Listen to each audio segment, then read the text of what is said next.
तो आज हम पहले चैप्टर के कुछ एग्जाम्पल सॉल्व करेंगे। ठीक है, पहला जो एग्जाम्पल है 1.1 वो तो हम इंडक्शन वाले जो अपना टॉपिक था उसके अंदर ही सॉल्व कर सके, उसके अंदर ही सॉल्व हो गया था वो।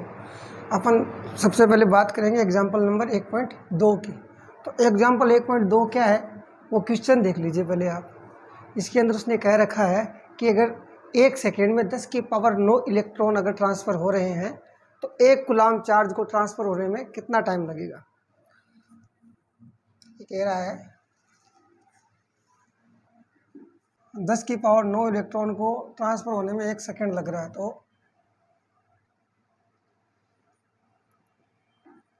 टाइम टेकन इन ट्रांसफरिंग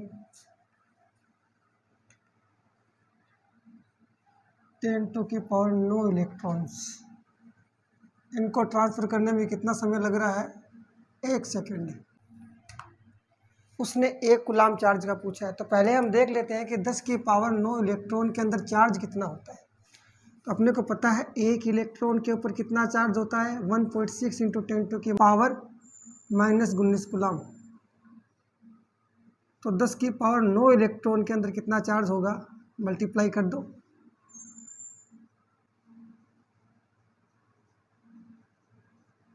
इन दोनों को सोल्व करेंगे कितनी पावर बचेगी। इस 10 की पावर 9 इलेक्ट्रॉन के अंदर अपने पास आ गया कितना चार्ज, 1.6 इंटू 10 की पावर -19 प्लस 9 कितना बचा, -10 कूलाम। तो 10 की पावर 9 इलेक्ट्रॉन के ऊपर इतना चार्ज है, इतना चार्ज है 10 की पावर 9 इलेक्ट्रॉन के ऊपर। तो हम यहाँ से कह देंगे कि 10 की पावर 9 इलेक्ट्रॉन अगर ट्रांसफ़र हो रहे हैं मतलब 1.6 इंटू 10 टू की पावर -10 अपने पास क्या है, चार्ज इसके अंदर ट्रांसफ़र हो रहे हैं। लेकिन हम इसको क्या राइट कर सकते हैं, क्या लिख सकते हैं कि time taken in transferring 1.6 into 10 to की पावर -10 कूलाम चार्ज, कितना, 1 सेकेंड। और तो यहाँ से अपने को क्या पता है, जैसे हम देखते हैं ना, अगर 50 पेन के 600 रुपये हैं, 50 पेन के, तो एक पेन का कितना होता है, 600/50।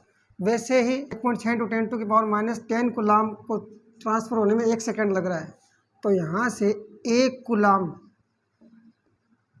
चार्ज को ट्रांसफ़र होने में कितना समय लगेगा, बट्टे में जाएगी सारी संख्या,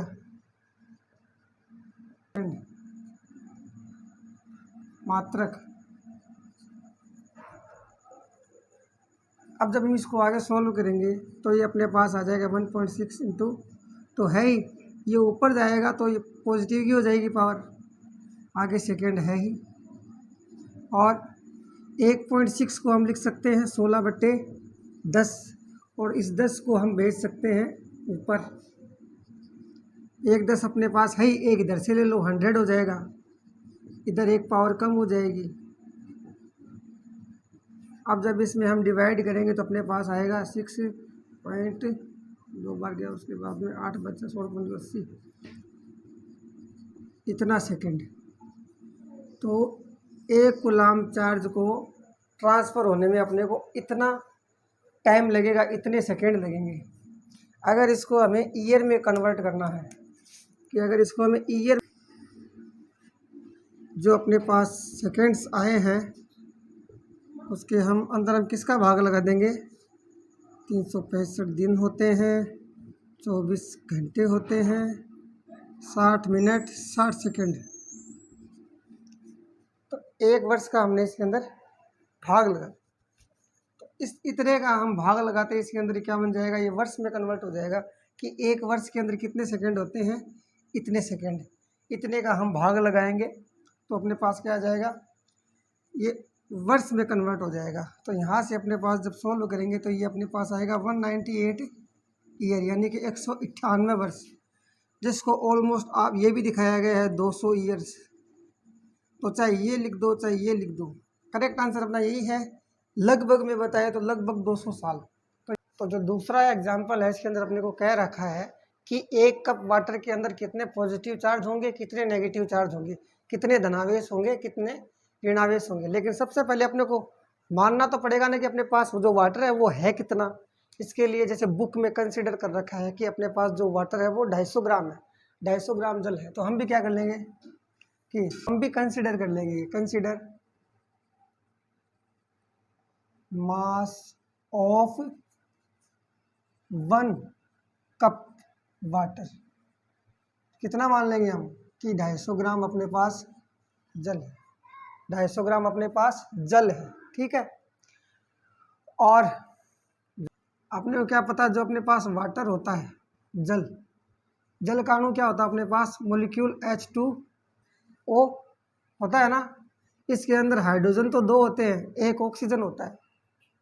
हाइड्रोजन का मास कितना होता है, इसका भी एक द्रव्यमान 16, 16 एक 17 और एक 18, मतलब एक जो अणु होता है उसका द्रव्यमान यानी मास होता है कितना, यहाँ से ये 18 ग्राम हो गया ना। या तो इसको बोल सकते हैं हम 18 ग्राम, या फिर हम बोल सकते हैं इसको 1 मोल, ठीक है ना।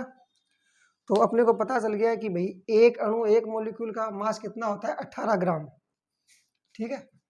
तो अब यहाँ से देख लो हम क्या करेंगे, इसको लिख देते हैं कि क्या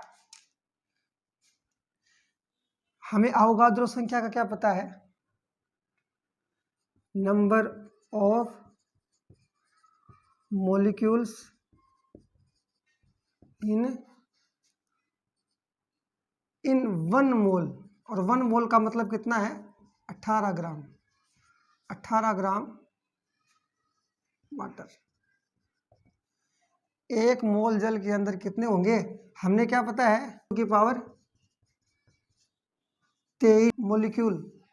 तो यहाँ पर इतने अणु होते हैं। मोल के अंदर क्या होता है, जो हमने अवोगाद्रो संख्या में पता है कि 1 मोल के अंदर इतने संख्या के अंदर अणु होते हैं। अब ठीक है, तो यहाँ से 18 ग्राम में इतना है, इतने अणु हैं। तो नंबर ऑफ मॉलिक्यूल्स यानी कि अणुओं की संख्या किसके अंदर, इन 1 ग्राम वाटर। 1 ग्राम पानी के अंदर कितना, तो 1 ग्राम पानी के अंदर करेंगे तो 18 का भाग लग जाएगा। अब अपने को 1 ग्राम का पता चल गया। अपने को क्या अपने पास वाटर कितना है, 250 ग्राम। यहाँ से हम कैलकुलेट कर लेते हैं कि number of molecules in 250 gram water, कि जो 250 ग्राम अपने पास वाटर है उसके अंदर कितने होंगे, 6.02 इंटू 10⁻23/18। तो 1 में है तो 250 में कितना हो जाएगा, इनसे मल्टीप्लाई कर देंगे। अब अपने को पता चल गया कि जो अपने पास 1 कप वाटर था 250 ग्राम का, उसके अंदर इतने अणु हैं। अपने को क्या बताना है, इसके अंदर कितने पॉजिटिव चार्ज है और कितने नेगेटिव चार्ज। पॉजिटिव चार्ज का मतलब कितने प्रोटॉन और कितने इलेक्ट्रॉन, इलेक्ट्रॉन यानी कि नेगेटिव चार्ज। अब अपने पास क्या हो गए, इतने सारे अणु हो गए। तो अपने को अगर ये पता चल जाए कि एक अणु के अंदर कितने पॉजिटिव चार्ज होते हैं, कितने नेगेटिव चार्ज होते हैं, तो हमें ये भी पता चल जाएगा एक इतने सारे मॉलिक्यूल यानी इतने अणुओं में कितना चार्ज होगा। हम इधर देखो एक बार, इस तरफ